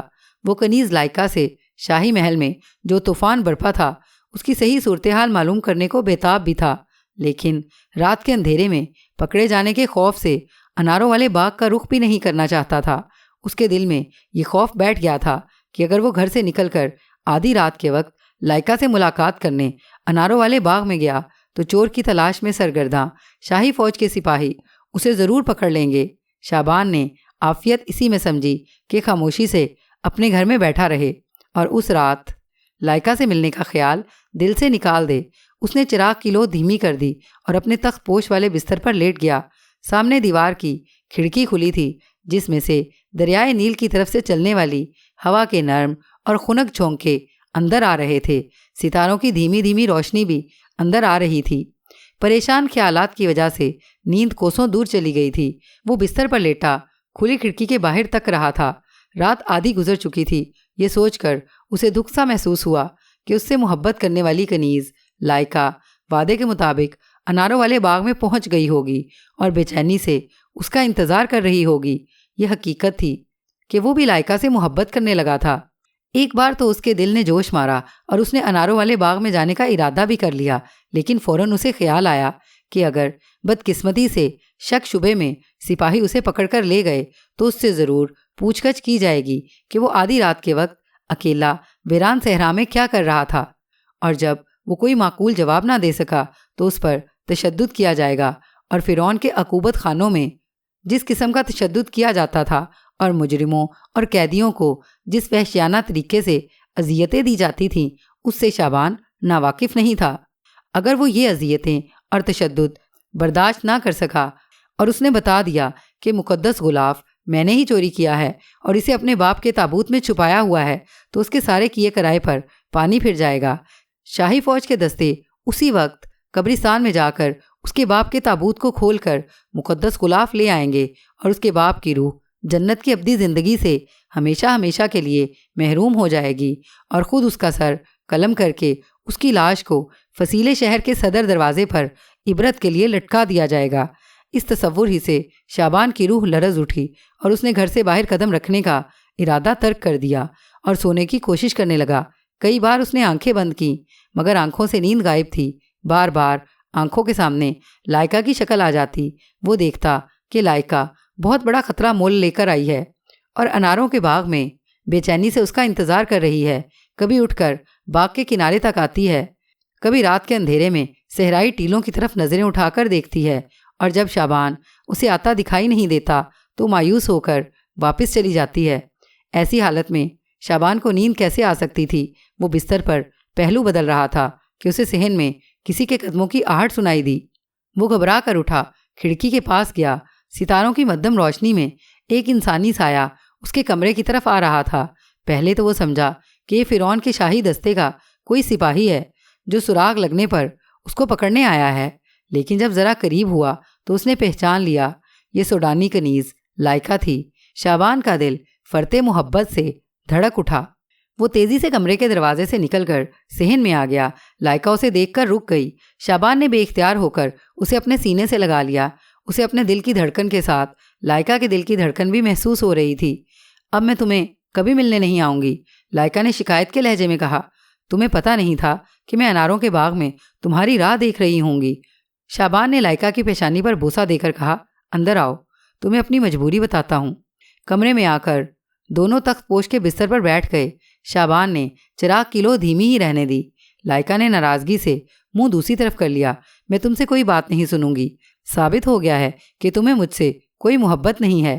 تب شعبان نے معذرت کے ساتھ کہا، سنا ہے فرعون کے قصر شاہی سے مقدس کتاب الموت کا غلاف چوری ہو گیا ہے اور شاہی فوج کے سپاہی گھر گھر تلاشیاں لے رہے ہیں اور جس پر شک پڑتا ہے اسے پکڑ کر لے جاتے ہیں۔ میں تو تمہیں ملنے کے لیے شام ہی کو تیاری کر رہا تھا کہ سپاہیوں کا ایک دستہ ہماری بستی میں بھی گھس آیا اور گھروں کی تلاشیاں لینے لگا۔ وہ ہماری بستی کے 3 نوجوانوں کو شک شبے میں پکڑ کر لے گئے ہیں۔ یہ سپاہی میرے مکان پر بھی آئے تھے، مگر دیوتا اسیرس اور رب آمون نے مجھ پر بڑا رحم کیا۔ سپاہیوں نے میرے مکان کا کونا کونا چھان مارا کہ شاید کہیں مقدس کتاب کا غلاف چھپا کر رکھا ہوا ہو، مگر انہیں کچھ نہ ملا۔ دونوں مجھے بھی پکڑ کر لے جا رہے تھے کہ ان میں سے ایک سپاہی نے مجھے پہچان لیا اور ساتھیوں سے کہا کہ یہ تو وہ طبیب ہے جس نے شاہی محل کی کنیز کو احرام کے پتھر کے نیچے دبنے سے بچایا تھا اور اس کے پاؤں کے زخم کا علاج کیا تھا۔ اس وجہ سے انہوں نے مجھے کچھ نہ کہا اور چلے گئے، لیکن جاتے ہوئے کہہ گئے کہ گھر سے باہر نہ نکلنا ورنہ دوسرے سپاہی تمہیں پکڑ کر لے جائیں گے۔ اب تم ہی بتاؤ کہ میں کیا کرتا؟ کنیز لائکا کا غصہ دور ہو چکا تھا، کہنے لگی، تم نے بڑی عقل مندی کی کہ اناروں کے باغ کی طرف نہ آئے۔ میں بے سے تمہارا انتظار بھی کر رہی تھی اور دیوتاؤں کے آگے یہ دعا بھی مانگ رہی تھی کہ تم اپنے مکان پر ہی رہو۔ لیکن لائکا، شعبان نے مصنوعی تجسس کے ساتھ پوچھا، یہ مقدس غلاف کی چوری کیسے ہو گئی؟ پرسوں رات ہی کو تم مجھے بتا رہی تھی کہ شاہی محل کے جس نیلے کمرے میں مقدس کتاب رکھی ہوئی ہے وہاں دن اور رات میں کس قدر کڑا پہرا لگا رہتا ہے اور کسی کی مجال نہیں کہ اس کمرے کے نزدیک بھی پھٹک سکے۔ پھر یہ سب کچھ کیسے ہو گیا؟ لائکا نے کہا، کسی کی سمجھ میں کچھ نہیں آ رہا۔ شاہی محل میں تو مقدس غلاف کی چوری سے موت کا سناٹا چھا گیا ہے۔ یہ فرعون اور شاہی خاندان کی سلامتی کے حق میں بڑی بدشگونی کی بات ہوئی ہے کہ محل کی خاص عبادت گاہ میں سے مقدس کتاب یا اس کا غلاف چوری ہو جائے۔ رب فرعون حتب تو پہلے ہی بیمار پڑا تھا، سنا ہے مقدس غلاف کے چوری ہو جانے کے بعد اس پر غشی کے دورے پڑ رہے ہیں۔ اسے دیوتاؤں کی بد دعا لگنے سے اپنی موت کا اور اپنے شاہی خاندان والوں کی موت کا یقین ہو گیا ہے۔ شعبان کو فرعون حتب کی پریشانیوں یا اس کی موت سے کوئی دلچسپی نہیں تھی۔ وہ یہ معلوم کرنے کی جستجو میں تھا کہ مقدس غلاف کی بازیابی کے واسطے فرعون کی شاہی سپاہ کے فوجی کس تگودو میں ہیں اور کہیں ان کا ارادہ غریبوں یا شرفا کی قبروں کو کھودنے کا تو نہیں ہے، کیونکہ مقدس کتاب وہی کتاب الموت تھی جس کی نقل کاہنوں کے زمانے میں عمرہ اور روسا کے تابوتوں میں رکھ دی جاتی تھی اور اسے بابرکت سمجھا جاتا تھا۔ اس نے لائکا سے پوچھا، ہر جگہ لوگوں کی پکڑ دھکڑ کا سلسلہ شروع ہو گیا ہوا ہے۔ میرا تو خیال ہے کہ سپاہی شاہی قبرستان کو چھوڑ کر باقی تمام قبروں کے تابوت کھول کر دیکھیں گے کہ کہیں چور نے مقدس غلاف کو اپنے ماں باپ یا بہن بھائی یا بیٹے کے تابوت میں برکت کے لیے تو نہیں رکھ دیا۔ لائکا بولی، نہیں، اس کا امکان نہیں ہے، کیونکہ خالی مقدس کتاب کا غلاف رکھ دینے سے کچھ نہیں ہوتا۔ مرنے والے کی روح صرف اس صورت میں جنت میں ابدی زندگی پاتی ہے جب اس کے تابوت میں کتاب الموت کی نقل رکھی گئی ہو اور جس پر بنے ہوئے نقشے کی مدد سے دیوتا اسیرس اسے جنت تک چھوڑ آئیں۔ شعبان کے دل میں اچانک شک سا ابھر آیا کہ کہیں اسیرس دیوتا کے موبد کے کاہن نے اس سے سونے کے سکے بٹورنے کی خاطر اس کے آگے جھوٹ تو نہیں بولا۔ وہ کہنے لگا، لیکن میں نے بزرگوں کی زبانی سنا ہے کہ اگر دیوتا اسیرس کی اجازت سے مقدس کتاب کی جگہ اس کا غلاف بھی کچھ دنوں کے لیے مرنے والے کے تابوت میں رکھ دیا جائے تو اس کی روح کو جنت کا راستہ مل جاتا ہے۔ ہاں، تم ٹھیک کہتے ہو، لائکا بولی، اگر دیوتا اسیرس چاہیں تو ایسا ہو سکتا ہے۔ پھر مرنے والے کی روح کی نجات کے لیے مقدس کتاب کا غلاف ہی کافی ہوتا ہے، مگر قبروں کو کھودنے سے دیوتاؤں کی بے حرمتی ہوتی ہے اور اس سے تابوت میں آرام کر رہی ممی کی بد دعا لگ جاتی ہے۔ ایسی جرت نہ تو کوئی سپاہی کرے گا اور نہ رب فرعون ہی اس کی اجازت دے گا۔ رب فرعون اور اس کا شاہی خاندان پہلے ہی دیوتاؤں کی اتاب کی زد میں ہے۔ یہ سن کر شعبان کی تسلی ہو گئی کہ کم از کم اس قبرستان کی جانب کوئی سپاہی رخ نہیں کرے گا جس کی ایک قبر میں اس کے باپ کا تابوت دفن ہے اور تابوت کے اندر مقدس کتاب کا غلاف ممی کے سینے پر رکھا ہوا ہے۔ پھر بھی اس نے دل میں سوچ لیا کہ کل وہ اسیرس کے موبد کے کاہن کے پاس ضرور جا کر مزید تسلی کرے گا۔ اس نے لائکا سے پوچھا، تم رات کے وقت محل سے نکل کر آئی ہو، کیا تمہیں راستے میں کوئی شاہی فوج کا سپاہی نہیں ملا؟ لائکا نے زیر لب مسکراتے ہوئے کہا، شاہی سپاہ کے گھڑ سوار تو جگہ جگہ پھر رہے ہیں، مجھے بھی 2-3 جگہوں پر روکا گیا تھا، مگر میرے پاس ملکہ عالیہ کی طرف سے دیا ہوا خاص لاکٹ ہے جس کو دیکھ کر کسی سپاہی نے مجھے کچھ نہیں کہا۔ یہ دیکھو۔ اور کنیز نے اپنی سیاہ چادر ہٹا کر شعبان کو اپنے گلے میں پڑا ہوا زمرد کا ایک لاکٹ دکھایا جس کو تراش کر 6 کونے نکالے گئے تھے۔ یہ 6 کونوں والا لاکٹ ملکہ عالیہ کی جانب سے خاص کنیزوں کو دیا جاتا ہے۔ شعبان کہنے لگا، اس کا مطلب ہے کہ تم ملکہ عالیہ کی خاص کنیزوں میں سے ہو؟ کیوں نہیں؟ لائکا نے ہنس کر کہا، بلکہ میں تو سب سے بڑھ کر ہوں، کیونکہ مجھے رب فرعون ہوتب کی تیمارداری کا بھی شرف حاصل ہے۔ رب فرعون ہوتب مجھے اپنی پسندیدہ کنیزوں میں شمار کرتا ہے۔ باتوں ہی باتوں میں رات کا پچھلا پہر بھی گزر گیا۔ کھڑکی کے باہر صحن میں صبح کے اولین نور کا غبار سا پھیلنے لگا۔ لائکا بولی، اب میں جاتی ہوں، صبح ہو رہی ہے، پھر کب آؤ گی؟ شعبان نے محبت بھرے لہجے میں پوچھا۔ وہ بولی، اب میں دن کے وقت کوئی بہانہ بنا کر تم سے ملنے آؤں گی، تم گھر پر ہی رہنا۔ ویسے بھی ابھی کچھ دنوں تک تمہیں گھر پر ہی رہنا چاہیے، باہر کے حالات بڑے خراب ہیں۔ شعبان نے اسے یقین دلاتے ہوئے کہا، میں گھر پر ہی رہوں گا، لیکن مجھ سے تمہاری زیادہ دنوں کی جدائی برداشت نہیں ہوگی۔ لائکا کے سانولے دلکش چہرے پر غرور حسن کی ہلکی سی مسکراہٹ خود بخود نمودار ہوئی۔ کہنے لگی، کل نہیں، پرسوں آؤں گی۔ جب وہ جانے لگی تو شعبان نے کہا، کیا تم دن کے وقت بھی خفیہ دروازے سے محل میں داخل ہوگی؟ نہیں۔ لائکا نے جواب دیا، میرے پاس ملکہ عالیہ کا لاکٹ ہے، میں شہر کے صدر دروازے سے داخل ہوں گی، دربان اور سپاہی مجھ سے کوئی پوچھ گچھ نہیں کریں گے۔ کنیز لائکا 1 دن بعد آنے کا وعدہ کر کے چلی گئی۔ اس کے جانے کے بعد چونکہ شعبان کا ذہنی بوجھ کافی ہلکا ہو گیا تھا، اس وجہ سے اس کو بستر پر لیٹتے ہی نیند آ گئی۔ دوسرے دن سورج غروب ہونے سے کچھ دیر پہلے اس نے نہا دھو کر صاف ستھرا لباس پہنا اور گھوڑے پر سوار ہو کر دیوتا اسیرس کے موبد کی طرف چل پڑا۔ وہ موبد کے کاہن کو اپنے کارنامے سے آگاہ کرنا چاہتا تھا اور اس سے پوچھنا چاہتا تھا کہ اگر کتاب الموت کی جگہ محض مقدس کتاب کا غلاف تابوت میں رکھ دیا جائے تو کیا پھر بھی مرنے والے کی روح جنت میں ابدی زندگی حاصل کر لیتی ہے؟ کیونکہ لائکا نے اس کے دل میں یہ کہہ کر شک ڈال دیا تھا کہ محض مقدس کتاب کے غلاف سے روح صرف اسی صورت میں جنت میں داخل ہو سکتی ہے کہ اگر اسے دیوتا اسیرس کی خوشنودی حاصل ہو۔ موبد تک آتے آتے سورج غروب ہو گیا اور مصر کے دارالحکومت تھیبس کے شاہی محلات کی برجیوں کے سنہری کلس ڈوبتے سورج کی سرخ روشنی میں چمکنے لگے۔ موبد کے احرام کی وضع کے تکونے میناروں کے کلس بھی سنہری ہو رہے تھے۔ اس کے اونچے محراب دار دروازے کی دونوں جانب پھل اور پھول بیچنے والے بیٹھے تھے۔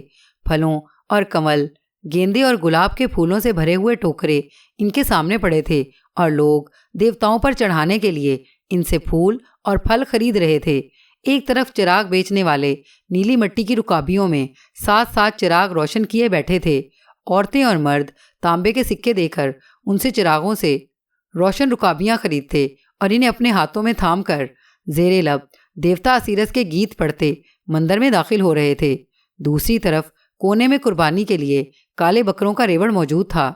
دیوتاؤں کی قربانی کی خاطر لوگ بکروں کو ٹٹول کر دیکھتے، پھر اپنی پسند کا بکرا خرید کر اسے رسی کی مدد سے گھسیٹتے ہوئے مندر کے دروازے کی طرف بڑھتے۔ شعبان نے بھی پھول بیچنے والوں سے کمل بڑا گلدستہ خرید لیا اور دوسرے عقیدت مندوں کے ساتھ وہ بھی مندر میں داخل ہو گیا۔ سب سے پہلے وہ دیوتا اسیرس کے ایوان میں گیا، جہاں دیوتا اسیرس کے بڑے بت کے آگے موبد کی سیاہ اور سانولی دیوداسیاں رقص کرتی ہوئی دیوتا کی تعریف کے گیت گا رہی تھیں۔ ہٹا کٹا کاہن بت کے قدموں میں بیٹھا عقیدت مندوں سے نذرانے وصول کرنے میں مصروف تھا اور ہر عقیدت مند سے چاندی کے سکے لے کر سنگ مرمر کی ایک صندوقچی میں ڈالتا جاتا تھا اور عقیدت مند کو کمل کا ایک پھول تبرک کے طور پر دے دیتا تھا۔ شعبان نے بھی اپنی باری آنے پر کاہن کی خدمت میں چاندی کے 3 سکے اور پھولوں کا گلدستہ پیش کیا۔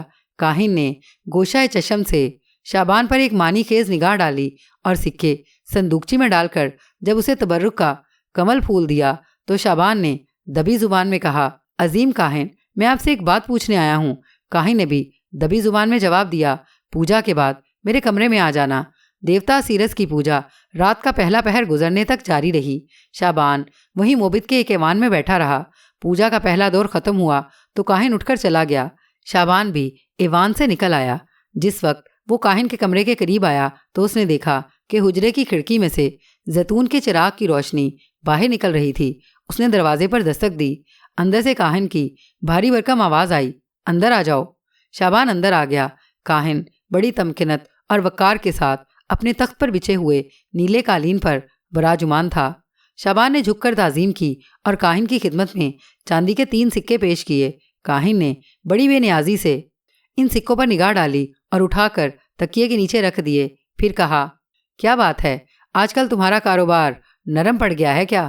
شعبان نے بڑے ادب سے عرض کی، کچھ ایسی ہی بات ہے عظیم کاہن، دیوتاؤں کے آگے میری سفارش کر دیں، میرا کاروبار کھل جائے گا۔ کاہن نے گھور کر شعبان کو دیکھا اور کہا، تم نے تو بڑا کمال کر دکھایا۔ مجھے امید نہیں تھی کہ مقدس کتاب کے غلاف کو نکالنے کے بعد زندہ قصر شاہی سے واپس آ سکو گے۔ شعبان نے جواب دیا، عظیم کاہن، آپ کی خاص توجہ اور دیوتا سیرس کی مہربانی سے میں اپنے مقصد میں کامیاب ہو گیا، ورنہ قدم قدم پر میری جان کو خطرہ تھا۔ کاہن نے پوچھا، تم نے غلاف اپنے باپ کے تابوت میں رکھ دیا تھا؟ ہاں عظیم کاہن، میں اس مقصد میں کامیاب ہو گیا ہوں، لیکن اب اس خیال سے ڈر لگ رہا ہے کہ اگر رب فرعون کے سپاہیوں نے مقدس غلاف کی تلاش میں قبروں کو بھی کھودنا شروع کر دیا تو میری چوری پکڑی جائے گی، اور نہ صرف مجھے موت کے گھاٹ اتار دیا جائے گا بلکہ میری باپ کی روح بھی ابدی زندگی سے محروم ہو جائے گی۔ کاہن نے سنگ مرمر کی تشتری میں سے کالے سیاہ انگوروں کے گچھوں میں سے 6-7 انگور توڑ کر منہ میں ڈالے اور انہیں چباتے ہوئے بولا، بے فکر ہو، دیوتا سیرس نے تمہارے باپ کی روح کی نجات کا مجھ سے وعدہ کر رکھا ہے، اور دیوتا کبھی جھوٹا وعدہ نہیں کرتے۔ ٹھیک 7ویں دن تمہارے باپ کی روح جنت میں ابدی زندگی حاصل کر لے گی، مگر تمہیں اپنی زبان بند رکھنی ہوگی۔ بہتر ہے کہ تم 7 روز تک گھر سے باہر نہ نکلو۔ شعبان نے کہا، عظیم کاہن، میں ایسا ہی کروں گا، میری طرف سے اطمینان رکھیں، یہ راز نہ میں نے کسی کو بتایا ہے نہ بتاؤں گا۔ موٹے کاہن کے چہرے پر فکر مندی کے آثار نظر آنے لگے تھے۔ اس نے شعبان کی طرف دیکھ کر کہا، 8ویں روز تمہیں مقدس کتاب کا غلاف تابوت میں سے نکال کر شہر کے بڑے چوک کے چبوترے پر رکھنا ہوگا، مجھے یاد ہے عظیم کاہن۔ شعبان نے جواب دیا، مگر کاہن کے چہرے سے پریشانی ٹپک رہی تھی۔ اس نے پوچھا، اگر تم پکڑے گئے تو؟ شعبان بولا، میں بھیس بدل کر رات کے وقت جاؤں گا اور چاروں طرف سے چوکس رہوں گا۔ آپ اطمینان رکھیں، جس طرح میں مقدس غلاف کو محل سے اڑا لانے میں کامیاب ہوا ہوں، اسی طرح میں اسے واپس رکھنے میں بھی کامیاب ہو جاؤں گا۔ ٹھیک ہے، اب تم جا سکتے ہو۔ شعبان نے جھک کر تعظیم کی اور حجرے سے چلا گیا۔ شعبان پر کاہن کا بھروسہ اور یقین یک لخت متزلزل ہو گیا تھا۔ اسے ایسے لگ رہا تھا کہ شعبان مقدس غلاف رکھتے وقت ضرور پکڑا جائے گا اور عقوبت خانے میں بھیانک تشدد سے گھبرا کر بتا دے گا کہ اسے اسیرس کے موبد کے کاہن نے یہ سب کچھ کرنے کو کہا تھا۔ پھر کاہن کا جو انجام ہوگا اس کا تصور کر کے کاہن کو پسینہ آ گیا۔ وہ تخت پر سے گھبرا کر اٹھا اور باہر نکل گیا۔ تھوڑی دیر بعد واپس آیا تو اس کے پیچھے پیچھے ایک خوفناک چہرے والا سیاہ فام حبشی غلام بھی چلا آ رہا تھا۔ کاہن تخت پر بیٹھ گیا۔ اس نے حبشی غلام سے کہا، ابھی ابھی جو آدمی مجھ سے مل کر گیا ہے، تم اس کی شکل پہچان لو گے؟ حبشی غلام، جو رات کے وقت کاہن کے حجرے کے باہر پہرا دیا کرتا تھا، بولا، ہاں مالک، میں اس کی شکل پہچانتا ہوں، اور یہ بھی جانتا ہوں کہ وہ فصیلے شہر سے باہر بستی کے کون سے مکان میں رہتا ہے۔ شاباش، کاہن بولا، میں یہی چاہتا تھا۔ حبشی غلام بولا، مالک، رات کے وقت آپ سے ملنے جو کوئی بھی آتا ہے، میں صرف اس کی شکل صورت ہی ذہن میں نہیں بٹھاتا بلکہ اس کے گھر کا بھی سراغ لگا لیا کرتا ہوں۔ مجھے تم سے یہی توقع ہے۔ کاہن خوش ہو کر بولا، مالک، حکم دے، مجھے کیا خدمت بجا لانی ہوگی؟ حبشی غلام نے دست بستہ عرض کی۔ کاہن نے کہا، میرے قریب آؤ۔ حبشی غلام کاہن کے قریب ہو گیا۔ کاہن نے رازداری سے کہا، ابھی ابھی جو آدمی مجھ سے مل کر گیا ہے، مجھے اس کا سر کاٹ کر لا دو، اور یہ کام تمہیں آج ہی آدھی رات کے بعد کرنا ہوگا۔ اس وقت یہ آدمی اپنے مکان میں گہری نیند سو رہا ہوگا۔ سوتے میں تلوار کے وار سے اس کا سر تن سے جدا کر کے میرے پاس لے آنا۔ سوتے میں وہ شور نہیں مچا سکے گا۔ جو حکم میرے مالک۔ آج آدھی رات کے بعد اس آدمی کا سر آپ کے قدموں میں ہوگا۔ حبشی نے پورے اعتماد کے ساتھ جواب دیا۔ کاہن انگلی کا اشارہ کرتے ہوئے بولا، ٹھیک ہے، اب تم جا سکتے ہو۔ حبشی غلام جھک کر کارنش بجا لانے کے بعد باہر نکل گیا۔ کاہن کو اب اطمینان ہو گیا کہ شعبان کے قتل ہو جانے سے اس کی اپنی جان کو بھی جو خطرہ تھا وہ ٹل جائے گا، لیکن دیوتا اسیرس کی ہدایت کے مطابق مقدس غلاف کو واپس محل کی عبادت گاہ والے نیلے کمرے میں پہنچانا بھی ضروری تھا۔ اس مسئلے کا حل بھی کاہن نے سوچ لیا تھا۔ وہ فرعون کے دربار میں پیش ہو کر دعویٰ کرے گا کہ وہ دیوتا اسیرس کی مدد سے اس کے خاص منتروں کا جاپ کر کے اس جگہ کا سراغ لگا سکتا ہے جہاں چور نے مقدس کتاب کا غلاف چھپا کر رکھا ہوا ہے۔ یوں وہ دکھاوے کے منتروں کا مظاہرہ کرنے کے بعد فرعون کو شعبان کے باپ کی قبر پر لے جائے گا اور اس کے تابوت کو کھلوا کر مقدس غلاف کو برآمد کرا دے گا۔ اس طرح فرعون کی نظروں میں اس کی وقت بڑھ جائے گی اور ہو سکتا ہے وہ اسے ہیکل اعظم کے کاہن اعظم کا اعلیٰ ترین شاہی عہدہ عطا کر دے۔ اس طرح وہ ایک تیر سے دو نشانے مارے گا۔ شعبان کے باپ کی قبر کے بارے میں اتفاق سے شروع میں پوچھ لیا تھا کہ وہ شرفا کے قبرستان میں کس مقام پر ہے۔ اپنی کامیاب منصوبہ بندی اور اپنے ذہن کی عیاری پر کاہن خود ہی اش کر اٹھا۔ اس نے دیوتاؤں کے نشہ آور مشروب کا پورا پیالہ اسی خوشی میں بھر کر پیا اور پوجا کے دوسرے دور میں شریک ہونے کے لیے موبد کے ایوان عبادت کی جانب چل دیا۔